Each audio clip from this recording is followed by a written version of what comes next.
Hello tout le monde, j'espère que vous allez bien. Je faisais des recherches pour savoir comment faire du coton comestible, voilà, tout simplement. Et la seule recette que j'ai trouvée, c'est soit la barbe à papa ou les cheveux d'ange.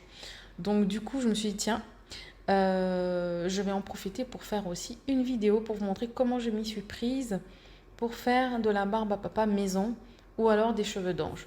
Bon, alors, je vous préviens, c'est fin, mais ça peut l'être encore plus.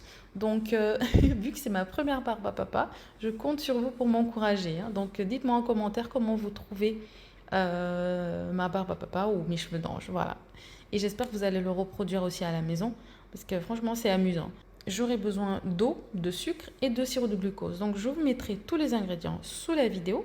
Donc, pour commencer, donc, je vais faire un sirop avec mon sucre et l'eau et le glucose. Donc je dois porter le tout à ébullition jusqu'à 160 degrés. Donc on ne dépasse pas 160 degrés. Donc pour ça, bien sûr, j'ai besoin d'un thermomètre. Et une fois que j'ai atteint 160 degrés, je retire la casserole du feu. Mais entre-temps, pendant que mon sirop cuisait, donc j'avais disposé deux bâtons. Alors ce qu'on va faire normalement, c'est qu'on va créer des petits fils. On va faire un mouvement d'aller-retour avec une fourchette.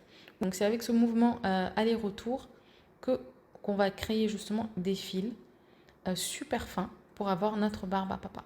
Et pour ça, donc bien sûr, on aura besoin de disposer deux bâtons en bois à une certaine distance. Mais attention, prévoyez toujours du papier sur votre sol, sinon vous allez passer des heures à faire le ménage, hein. Parce qu'il y aura du caramel partout, hein. Il y aura du sirop de sucre partout. Donc je fais bien attention de protéger donc le sol. Donc ça a donné l'impression que les papiers que j'ai mis sur le sol occupaient juste une toute petite surface. Mais en fait non, hein. Ça couvrait une surface suffisamment large, hein, pour ne pas salir le sol.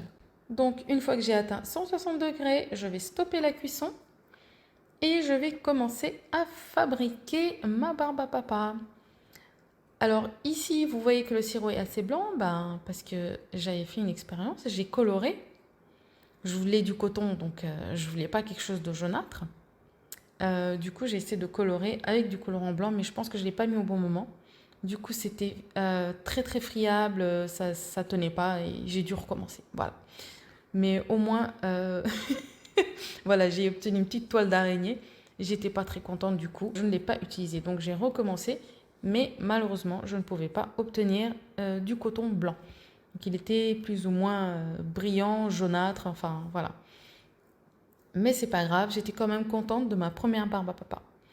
Donc après avoir donc fait plusieurs fois le mouvement aller-retour au-dessus des deux bâtons, vous voyez que j'ai obtenu quand même une quantité assez importante. Et voilà, donc j'ai ma barbe à papa. Personnellement, bien sûr, je cherchais à obtenir du coton parce que je voulais faire un gâteau à thème autour de noces de coton.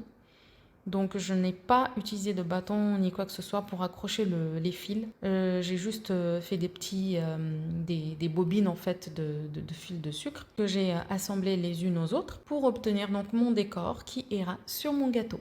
Donc voilà, vous pouvez donc colorer votre sirop au départ, hein, de n'importe quelle couleur, et vous pouvez également aromatiser votre sirop. Voilà.